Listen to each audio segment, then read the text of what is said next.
নতুন একটা ভিডিওতে সবাইকে স্বাগত। কড়া বসিয়ে দিয়েছি, কড়াটা গরম হয়ে গেছে। এখন তরকারিটা বসিয়ে দেওয়ার জন্য তেল দিয়ে দিলাম,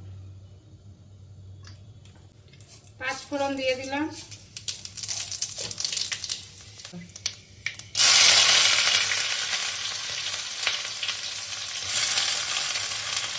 চিংড়ি আছে, লবণ হলুদ দিয়ে মাখিয়ে রেখেছি, ওটাও দিয়ে দিলাম।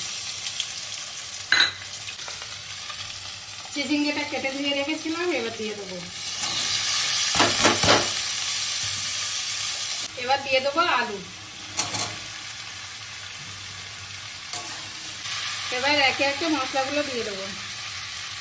হলুদ দিয়ে দিলাম, লঙ্কার গুঁড়ো দিয়ে দিলাম পরিমাণ মতো। এবার এটা ভালো করে কষিয়ে নেব। সবজিটা কষানো হয়ে গেছে, এবারে পরিমাণ মতো জল দিয়ে দেবো।